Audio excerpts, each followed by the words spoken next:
I keep calling it exclusive video, but there were other reporters. No, this video is raw, unedited video, so there may be some points that we have to pause and move through a few things that, or were never meant to air. But this is the courts inside of the detention center. There's a number of immigration courts and immigration judges that are there, and every day they are doing the hearings. Mm-hmm. And you can see the detainees inside there watching, and you'll see people walking through the tour.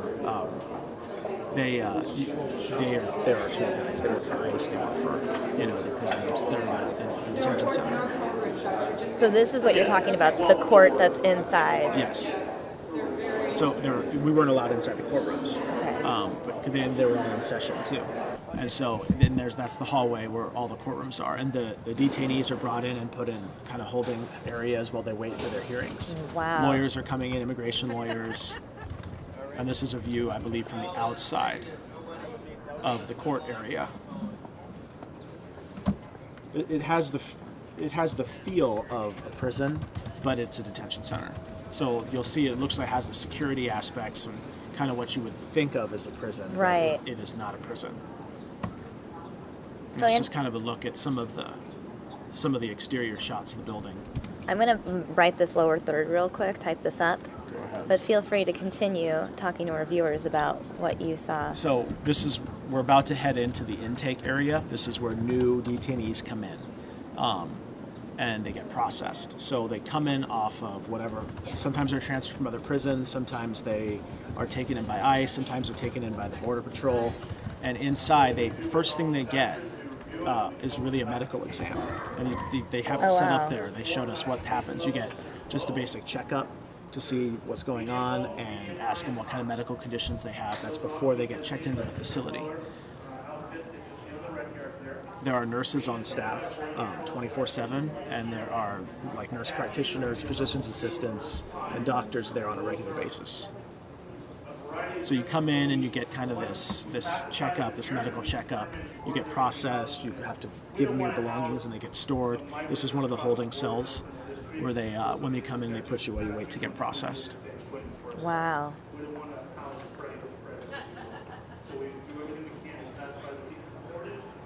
A little bit more of medical equipment, just blood pressure monitoring and all that kind of stuff. They also they have the capabilities to do a chest x-ray there. Mm-hmm. They have an x-ray machine on site, and they send that x-ray off to the University of Maryland that contracts with them, and they look at that chest x-ray and make sure whatever issues may be going on, no tuberculosis and highly contagious type diseases. Well, I mean, one of the things that we touched upon a little bit on our morning show too is just the fact that this detention center has a high rate of suicide, right? Yes. And why? That's not clear. We certainly didn't get any answers yesterday. Not really, because they don't really have any answers either. In talking to them, they just kind of are like, how do we? Right. We don't know. Like, we can't. If someone is suicidal, they're under a 24-hour watch. And I asked them if anyone has ever successfully committed suicide while they're under that watch, and they said no. So there was a recent suicide that was kind of controversial, but it was ruled a suicide by the medical examiner there. And a lot of outside groups have been calling for an investigation. Right. That's part of the reason why they allowed us to come on this tour, is they kind of want to show that, what you're hearing in their perspective is not the reality. That's what they think. Because they've got a lot of negative press as a result of and what you're seeing right now on the video, this is some of the bags where they store people's belongings when they come in. So, I mean, you'll see some more of the belongings in a minute, but some people actually they have suitcases. Like, it's not what you kind of expect. Like, you would come in with nothing, with sacks or nothing, or just like backpacks. Yeah. And people literally have suitcases. This is somebody in one of the holding cells. And just in that day when we were there, we saw people that were from Asia and from Latin America. Here's an interesting point. Apples to Apples saying they get better health care than homeless vets. That makes me mad. Well, there's a doctor there, and if they do need medical attention, they get it. Are detainees treated more comfortably than an inmate in jail? Rachel wants to know. Well, I think that's subjective. It depends on the jail. Some jails are better than others. I am definitely better than Tent City. I'll tell you that much, and the food is certainly better than Joe Arpaio's jails. So do they just have unlimited, I guess I'm trying to think, if they're cooking themselves, does the facility provide them with just a set number of ingredients? And do you have access to there's meats a nutritionist that kind of makes the vegetables? menu. Okay. And the menu cycles over every certain amount of time. I don't remember the exact amount of time. What you're seeing right now in the video is just some of, like, you know, if someone needs to be handcuffed or whatever, that's just video of what that is. Okay. And then they end up being classified in uniforms based on their criminal history. Oh. So if someone, say, is a murderer, they're accused of or convicted of murder, and they have that on their record, and they're here in this country illegally, and they're ordered to be held in this center, they're going to wear, I can't remember the exact color, I think it might have been one of the colors that makes them more serious. The lowest level ones are in a certain color. So they have different levels of seriousness, or I guess you could say, of someone's criminal history, and that limits sort of where they're housed and kind of how they go about their daily life in the facility. So the people of the lowest criminal history are in a certain uniform so that the guards can tell who does what. You mentioned, you know, people with, you know, more extreme criminal histories, for example, if they committed murder. Any recent suspects from recent cases that are being held here right now? It's hard to say. The people that we spoke to, one of them had a drug conviction in his past, and the other one had an assault conviction in his past. And so because of that, and because of the fact that they have been multiple deportations and been caught multiple times, that's part of the reason why they are ordered to be here and not be released again. Well, what you're seeing here is that they have everything in multiple languages, obviously. You get a phone call when you walk in, you get your picture taken. And then in a second, you'll see a bus arrive carrying the people that were found yesterday or dropped off yesterday that were Border Patrol. They were apprehended by the Border Patrol. So this is just kind of a look inside the intake area where the guards are, and then when you come in and they process all the new detainees. Right. Corrections Corporation of America, that's the private prison. So that's one of their guards. The private prison operator. That question you were asking earlier? Oh, yeah, and now I forgot it. Oh, right. So, I mean, it's just interesting to bring up the criminal elements of, you know, the whole immigration issue, especially because it's been a hot topic nationwide in recent weeks, you know, with the Kate Steinle murder in San Francisco, learning that that individual had been deported 5 times. I mean, that's just one of many examples, but we watched Senate hearings on immigration over the last week or so here on News Now, where we heard from a number of people who were victims, whose family members lost their life as a result of an illegal immigrant who committed a crime. I mean, we had that QT shooting, the Quick Trip shooting. Here you see in the video the medical staff going out to greet the new arrivals at the detention center. And for people who are kind of just joining us, this video is from a tour from yesterday that we took of the Eloy Detention Center. We put stories on TV, but they were edited. Right. This is the unedited video from behind the scenes at the Eloy Detention Center. They opened the doors for the first time to let us in. What you're seeing right now is a bus coming in. That was a Border Patrol bus with people who were apprehended by the Border Patrol. And they're coming in right now with their stuff. You can see their backpacks. Wow. And those are some of the detainees walking in right now. We weren't allowed to show faces. That's what they asked us not to do. So that's the reason why you won't see faces of the detainees. Makes sense. You may see them blurred out or, you know, glimmers of half a face, but we don't show faces. That's the goal here. So they come in and they're greeted by the staff and some of the medical staff as well. Right. And then they come in to get processed.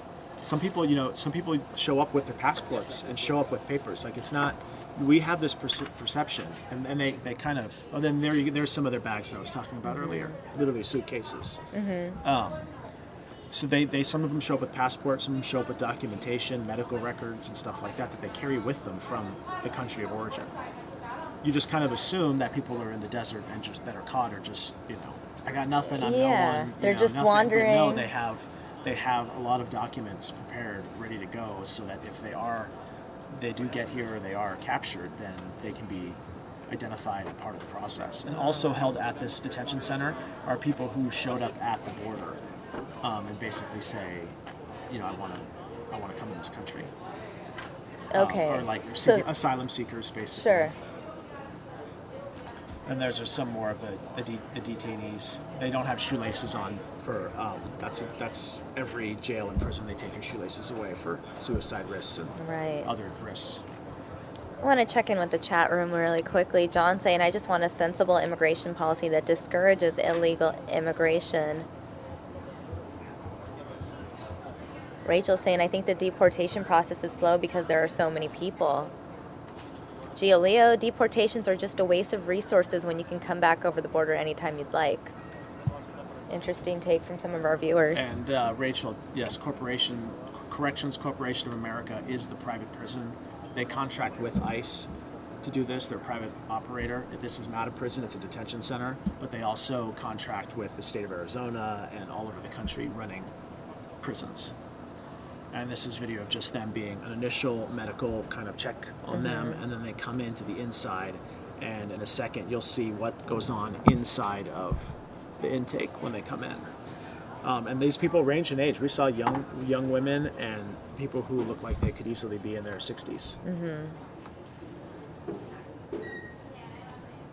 And just in this batch, there were obviously people from Asia and from Latin America.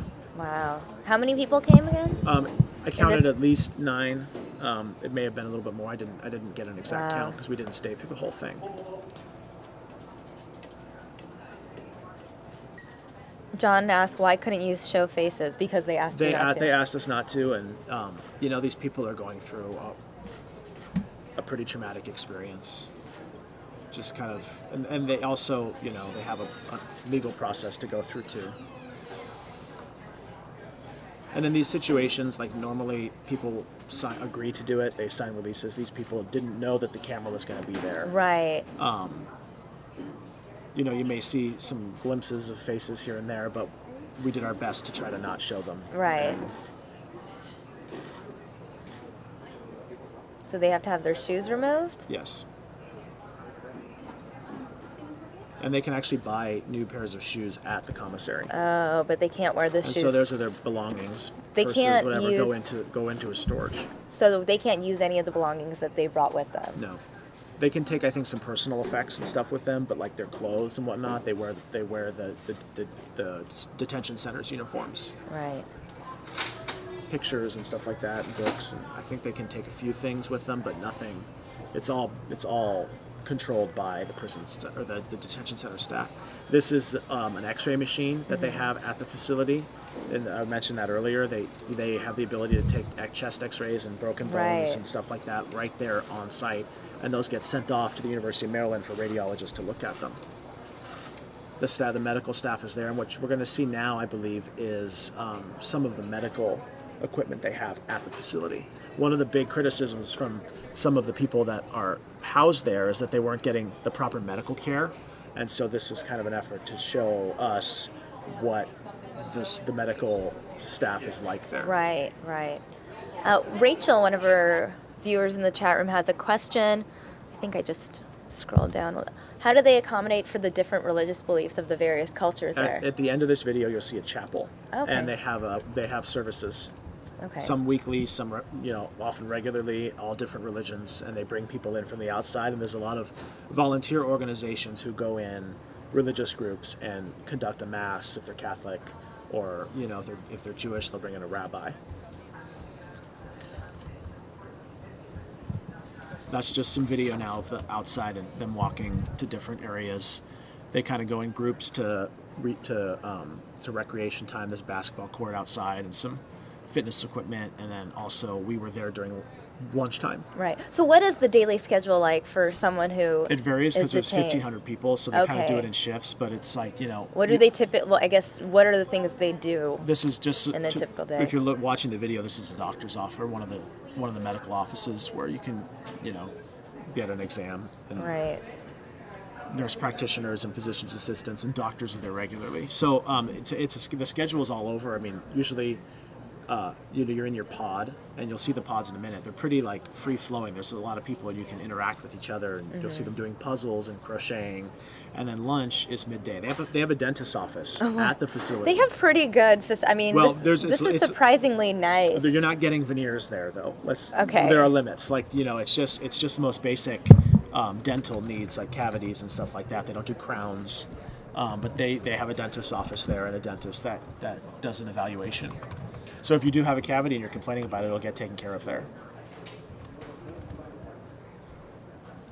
So but the key is speaking up if you have an issue. Right. You know, if you speak up and you say I don't feel well, you'll get seen by a doctor. Some people are complaining about that. And this is the pharmacy? This is the pharmacy. Two pharmacists are on staff there. Wow. And all of this is readily available for anyone detained. They don't have to pay for any of the medical services, No. dental services, the access to the medicine. No. Interesting.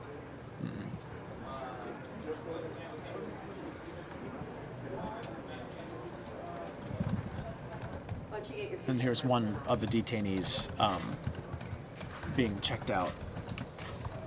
So here they gave us some medical statistics. 18,685 medical visits conducted with Eloy detainees. 27,141 prescriptions filled for Eloy detainees. 1,763 dental visits with Eloy detainees. 5,836 mental health visits for Eloy detainees. Wow. They get a mental health evaluation too. Well, that makes sense, I suppose, because, you have to look out for any sort of potential threats. And if anyone was wondering, the average daily cost to house one person at the detention center is $69. $69 a day. $69 a day. Per person. And they're about 1,500 at the facility. It kind of ebbs and flows, the total number, because some come, some go. But it's usually their maximum capacity is 1,550, and they're pretty much close to it. So you see, as I was mentioning earlier, the color uniforms for different levels of criminal history. Mm-hmm.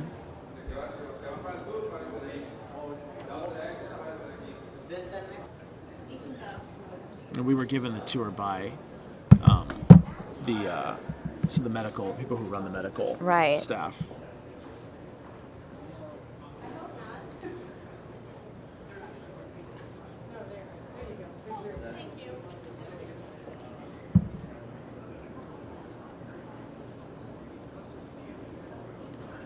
So next, I believe we're going to be going into the kitchen, which was fascinating. And you can see this is just some shots of the outside here and what it's like. They're not necessarily escorted at all times when they're walking around the facility. The guys who are low risk can walk over to the mess hall when it's time to eat. Right. Follow the schedule. They go out for recreation.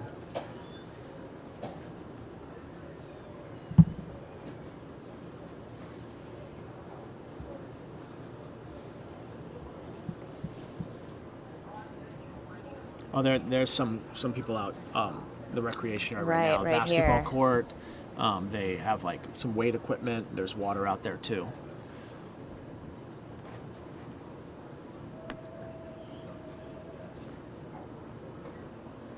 Squats, huh? How about that?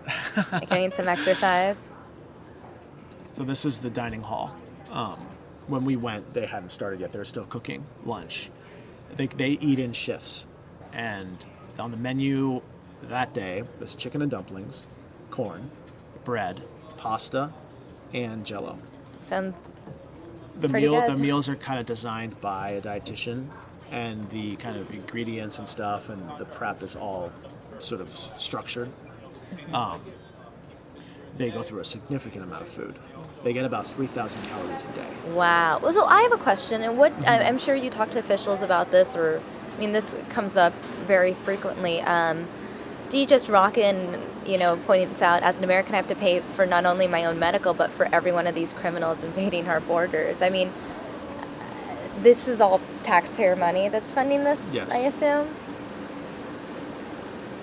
Yes. Okay. It's just it's not donations.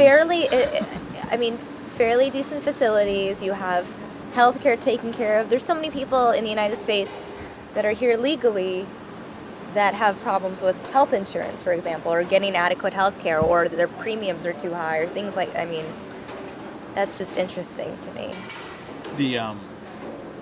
This is the kitchen. These are the guys that volunteer to cook.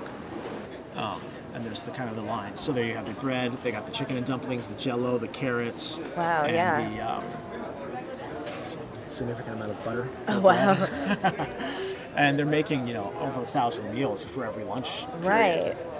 You don't have to eat the food if you don't want to, and you'll see the commissary in a minute where you can get ramen noodles and stuff like that and eat and not have to eat this food. But this is available, and it really wasn't that bad. I tried it. They're decent cooks. A lot of the reporters actually tried it. That may be one of the sections we fast forward through. You don't want to show people. Well, you can show me eating it, but this is all. Keep in mind, this is our raw video, unedited. So right. It's us at work, putting our stories together for TV. Right. So and there's a shot of this. So the chicken and dumplings is right there in the middle. Right here. And then you got the pasta, you got your carrots, your bread, and you got a plastic spork that it comes with. And then there's the Jello right there. The red.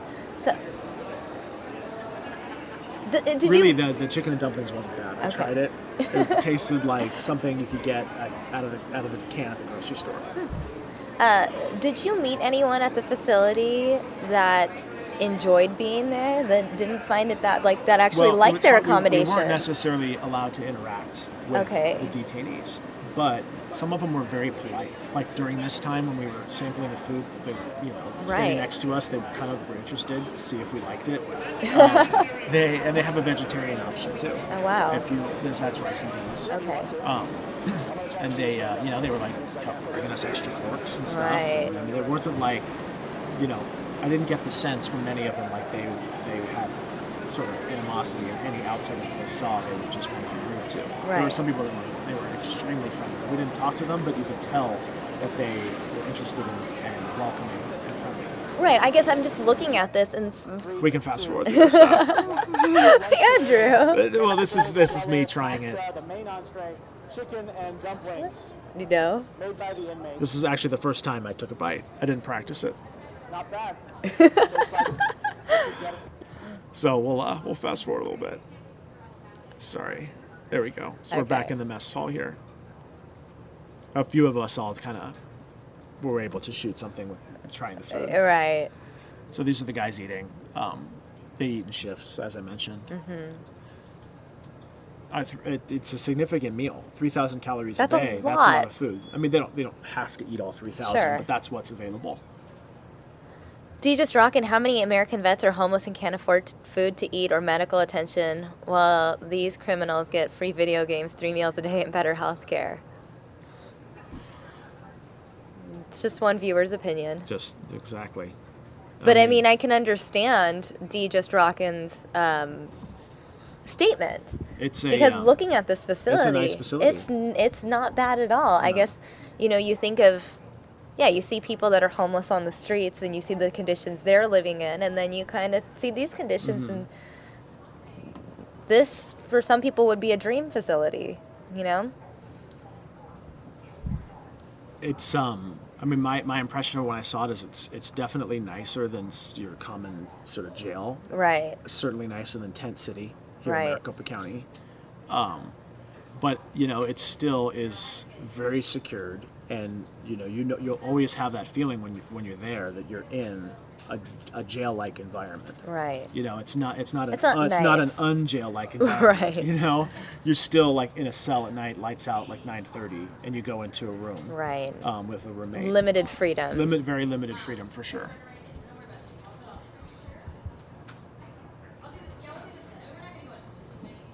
So these are the guys walking to lunch, I believe. And in a second, we'll head into the commissary. So those guys who are volunteering to cook, they get $1 a day deposited into their commissary account that they can spend money on. If you show up with cash, you have the option of putting it in your commissary account. If say you're on the crossing the border and you have cash on you, Right. you can put it in your commissary account. They can store it and give it to you later. Okay. Well, So people that can- doesn't get confiscated? No, not at all. Family members, they can't seize your property unless Right. the judge orders them to. So they say as a family member you came from Guatemala and your family wants to help you out, they can wire money to your commissary account too. Right. So- That's similar to prison, Very jail. similar. So that can all happen, and these guys can spend the money at the commissary, which is frankly like a little grocery store. And what we'll see in a second is them making the bags. So you can pick what you want, and then a group of detainees assembles the bag for you. So things like, I'll read just some of the items here. Kellogg Pop-Tarts Brown Sugar, Carnation Breakfast Mix Variety Pack, Cheetos Flamin' Hot Crunchy, Wow. Doritos Nacho Cheese, Golden Valley Saltine Crackers, Cactus Hot and Spicy Corn Chips. They have variety of ramen. They have batteries, Cajun Chicken Ramen, Hot and Spicy Vegetable Ramen. For soup, look at the limit here, 60 per week. Limit. There's a lot of food in there. But how many people are buying 60 packets of ramen a week? You'd be surprised. Wait, so here they are loading up some of the packs. Wow. So there's some ramen and some other items there. Is that a Walkman? They also have that's toiletries. pretty- Yes, you can buy a Walkman. You can buy a flash drive. You have a 6-foot headphone extension cord with a mini jack so they can watch TV or listen to music. So they're packaging it up right now for every detainee. And you can see Based on their order. Based on their order. You can see some of their orders back there. Sodas, ramen noodles, bags, and then the most popular item you never get. What would you think? Okay, Really can I most look at popular this item? list at It's a 2-page list, so you'll be there for a while. Okay, can I at least get the category that It's it's food. in? It's under definitely food? Yeah. And they also have toiletries and shampoo and stuff like that. And the prices, as I was saying, are not they're not gouging by any means. A bag of M&M's plain is $1.35. Wow, these prices. Nutella you can get for $6.52. Deodorant's like $1.50, $2. Salt and pepper shakers, $2.73. Tapatio hot sauce, $1.47. There's the ramen in the bag. Well, I mean, you see all the people getting ramen, you assume that that's There the is most popular, but is item it right there. cookies? Maria's cookies. I was gonna say soft chocolate chip cookies. Those are the most popular item on the Maria's list. cookies. Maria's Where's cookies. that? Oh, I see right here. They're 81 cents a packet. That's a deal. I feel like I should get a little bit of credit because I was gonna guess cookies, but I saw soft. They have toiletries too. Colgate toothpaste, deodorant, mouthwash, Where you is name that? it. Those right there's here. 2 Hygiene. pages. And I'm going to actually tweet this list later today if you really are curious about what's on the list. I'm I going think to tweet it out. some of these prices are cheaper than fries. They absolutely are. That's what I'm surprised by. I was like, oh, you can get deodorant, or it's wow. So one question that I had when I saw the ramen, I think it's kind of common sense. I asked, so how do they eat it? You need hot water to boil ramen, right? Right. Well, some people eat it plain. Oof. It doesn't cook, does it? Well, I guess you could stick it in water, but that's not very I appetizing. guess I remember in elementary school, the cool thing to do was have ramen for your snack, and you would get ramen and add the seasoning, and then crush it all, and you'd eat it like chips. No. I don't know. This was like elementary school. We had hot water in my Okay. school. They put hot water in No, it. but it was like a thing to do. In the pods, you'll see in a second, because I think next we're heading to the living quarters. There are microwaves in them. So you can go and heat up your noodles, your ramen noodles, and hang out, watch TV, or do whatever, and eat your ramen, and never have to eat the detainee-made lunch if you wanted to. But it's free food. Might as well. It's not bad. I mean, I would just buy snacks. You might not love the food, but I have a hard time believing that anyone could ever be hungry. Right. Tamara was saying, can we go shopping there? It's a pretty good deal. A bottle of water was 40 cents. Right. Wow. Find me a 40-cent big bottle of water. What brand? Sparklets. Okay. Rachel saying, the way I see it, these people are illegal, yes, but they are human. Treat them with compassion. We don't know why they fled. Deport them if you may, but provide materials to study to become a citizen. They also have the clothing here. You could wear a size 7 shoe that's approved by this detention center. And this is the recreation area that you saw earlier. The guys playing out. We were shown when it was empty. Reading glasses, $6.25. Lady Speed Stick Shower Fresh, $2.97. Neutrogena soap, $4. Suave Daily Clarifying Shampoo, $2.60. Dial Roll-On Deodorant, $1.77. Mouthwash, $1.76. Body Wash, $2.90. Colgate Toothpaste, $3.92.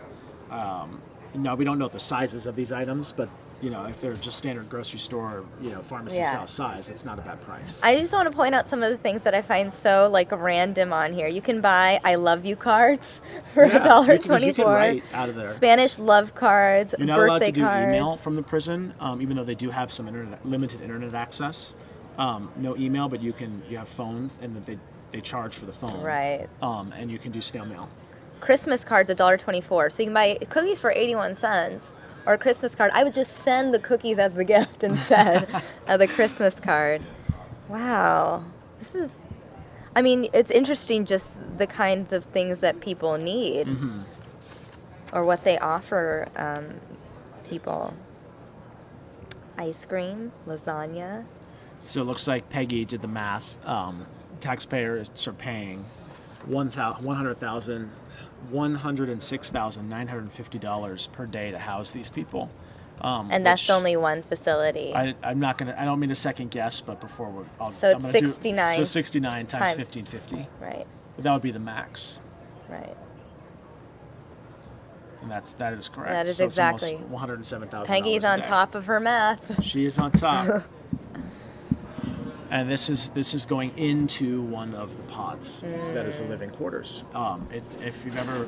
If you've watched the show Orange is the New Black, it's a very similar environment. To right. that. Although instead of sleeping in a dorm-like sleeping quarters, they have a room, 2 to a room, with a toilet and a sink and all that stuff.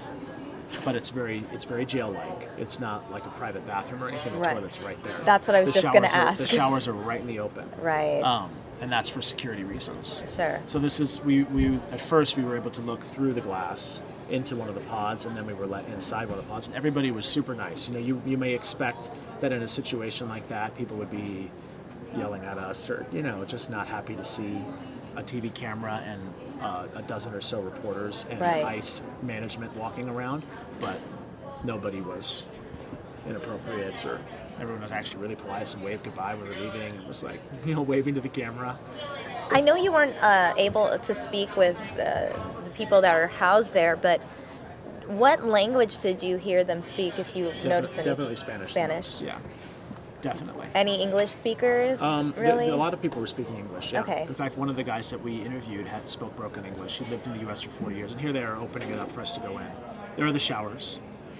Okay, so there's still curtains. So it's a big open space. It's a 2-story space. Oh yeah, they're curtains, but it's not like you have a private shower room. When you told me what you told me a minute ago, I assumed there were no curtains. It was just out in the open. I was like, wow, that's really revealing. It's 2 stories worth of dorms. It's 2 stories worth of like dorm type rooms, right. And then downstairs is a big common space. They have, I believe it was 3 televisions. One is English language, one is Spanish language, and there's the microwave that you heat your ramen up in. There's 2 per pot. And then another one, they're playing movies. And they have phones inside the pod, so you'll see people on the phone, and they have to pay for those phone calls, but they can make them inside the pod.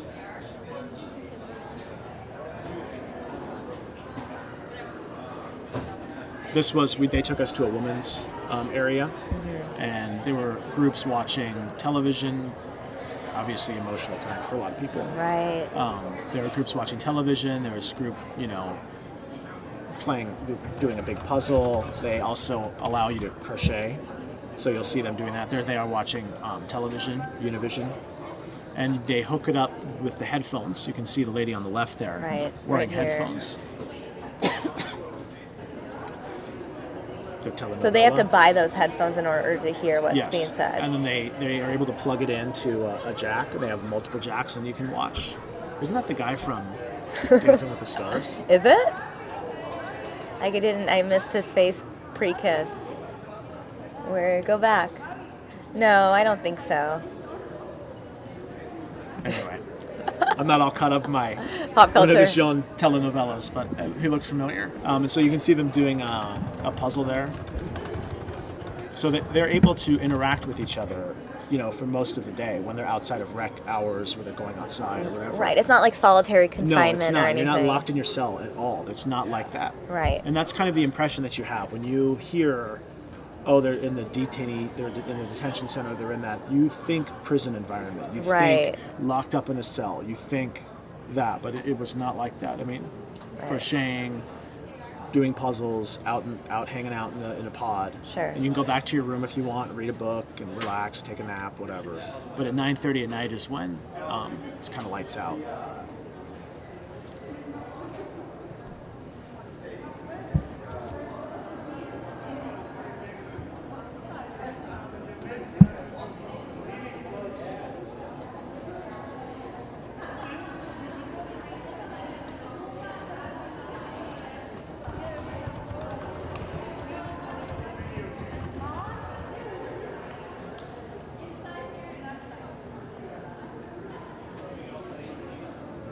and this is a cell here. So it's 2 to a cell. There's a bunk, that's your bed, toilet, sink, and a little table to sit at. So that's it. That's the living quarters. Wow. You see, not a lot of personal effects. They keep their stuff in a bin underneath. Right. It looks like they're able to take some of their things with them.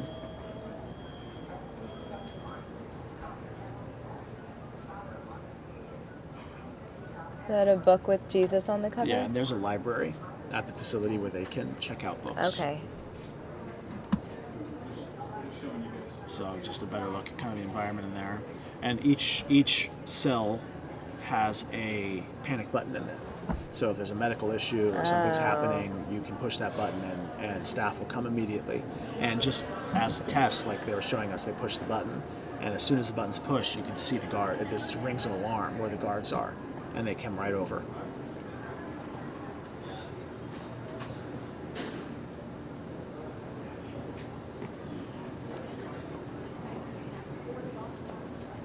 And inside, there's people of all races. Right. It's obvious it's not all Latin America, Asian and Caucasians. And both genders. Yes, men, both women. genders. But they took us to a women's facility. Who was? What age was the youngest person you Well, saw? they have to be 18 years old. Oh, okay. Yeah, this is an adult detention center. Okay. So anyone who's under 18 gets put in a juvenile program. Okay. So, if they arrived with their parents, then they would be separated in that situation. That's if they're ordered to have to Stay have there. a mandatory detainer. It's Right. laid out by the Homeland Security head what is someone who has to be held and who doesn't.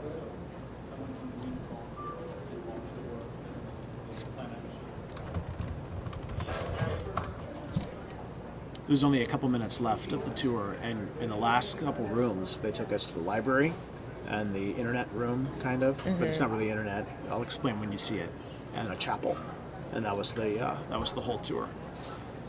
The library, they have books in like dozens of languages.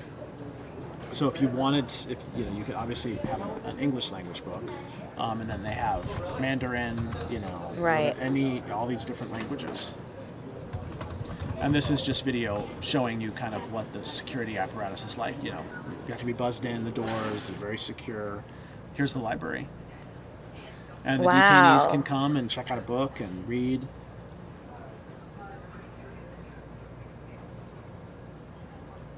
Huh. Danielle Steele novel. I know. This is just so. Notice how it's still on the shelf. That's true. That is true. And you can see some guys in there reading. So that in the foreign language section, you'll see it in a second. It's an entire wall that's just foreign language. Wow. So you were there for a good amount of time. Couple hours. The tour lasted a couple of hours.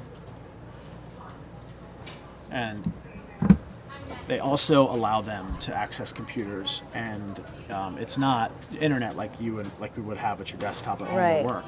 They basically allow you to only access your court filings, so Oh. you can read up on your case if you wanted to. Oh. So they allow, it's LexisNexis is what it's called, so you can get the documents for your case and read up on it, and it's a legal library as well. Right. So they can look for themselves and read up on the immigration law if they want to. The foreign language section. What? What was that?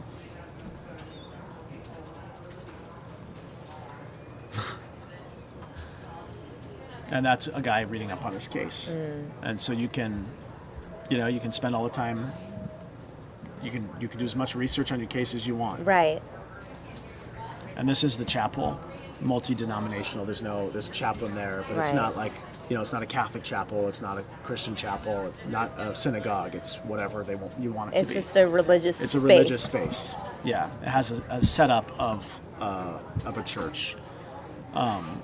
There's a area for a speaker for whoever is, running Right. that specific event, and they have every different religion that you can imagine. Really? Like even the obscure small one? Definitely. I mean, they're prepared for anything, any different religion. So they can bring somebody in from the outside. Volunteer groups can come in and do a service. All right. Well, it looks like we have gone through all 42 minutes that was of the tour. behind-the-scenes Hope video. you enjoyed it. I thought it was pretty interesting. Yeah, it was really interesting. I'm very surprised by a lot of it, and I'm sure a lot of our viewers are as well. What would you say surprised? See, now you saw the same thing I did. So you asked me that question to right. start. So what surprised you the most? Man, first of all, the facilities are nicer. There's social interaction. This shopping list surprised me a lot. Just all the things they have access to, especially the prices. I mean, these are very reasonable prices compared to what inmates in jail have to pay.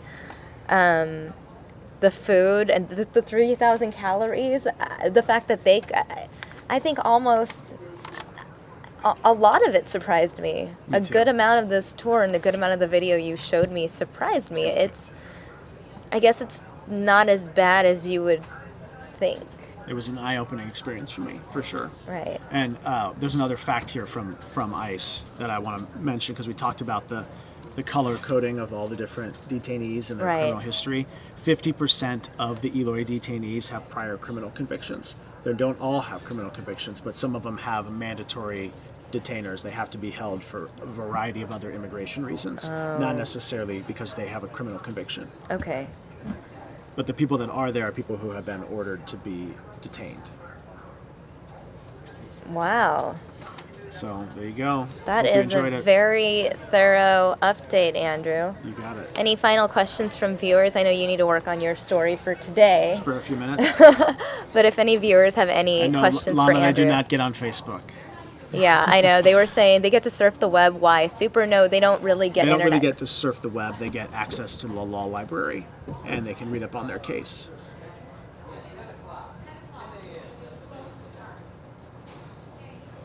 Young Break saying, other than being illegal in the U.S., are any of them charged for other crimes like assault, rape, homicide? And if they are, Yes. is everyone together or separated based on potential threat? That's a good question. There are people with serious crimes there, and that's why they are there. Mm-hmm. They're not allowed to be released. And yes, they are separated. That's when I was talking about the different colors of the uniforms. People with the more serious crimes are housed in a different facility. They don't house a violent offender with someone who's nonviolent.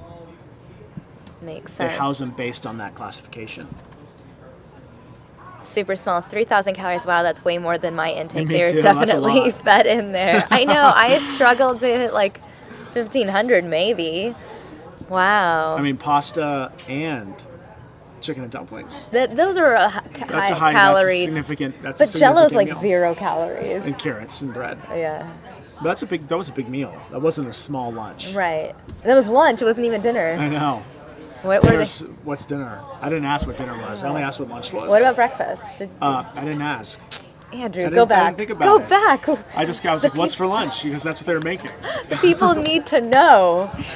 Well, for many of them, it's going to be ramen, since they bought 60 bags of it. And Maria's cookies. Maria's cookies. Thank you so much. I Thank feel you. like we've I'm learned glad a we're lot. able to do this because, we only get to see, some of the highlights on television, and this is a great thing for people to see because they see it all. Right. They see everything that we saw behind the scenes. Well, thanks, Andrew, for thank giving you. us this update, guys. Thank you. We have a lot more news now ahead. We have so many press conferences. There was one last question. Muntadar. Do the women and men mix? Not in the living quarters. No, it doesn't appear that they mix that often. So, okay. I'm not sure. I don't know if they mix in Let's say- the mess hall and the Right. recreation areas. I don't know if they do. Now, on that same note, if a husband and wife are detained, are they separate, or do they get a space to, I didn't be intimate? I didn't ask the question, but they never said that was the case, Mm-hmm. and I didn't see any mixed. And I don't think that they would make special arrangements to have like a mixed, cell, because they're in group settings. Right. So then you have one man and one woman and 50 other women. Yeah. So I doubt it, but I don't know. Yeah, I guess I was asking specifically if, like, let's say they Would they were be able to live married. together? Yeah, I guess. Yeah, I don't know. think they would. I don't know. Okay. But I doubt it because facilitating that would be a significant Right. amount of work. All right, Andrew. Well, thanks for that update. Thank Just you. rockin'. Awesome Andrew story. Thank you so much. Apple Snapple thanking you. Lots of people. And I'll be tweeting this list out later from the commissary. You can If find you him, wanna see it. Andrew You can find Fox it, 10. Andrew Fox 10. 2 pages long if you want to see all the items available for purchase. It's a very fascinating We should list. get you a pack of Maria's cookies. I want to know what they taste like. It's a big Latin American brand. Is what I But was can we told. find a Latin American grocery store and get some Go Maria's find cookies some in Maria's here? cookies. I wonder if they're 81 cents over there. for that big Probably roll. more. I want some Maria's cookies. If anyone can find some, please send them over. Thank you.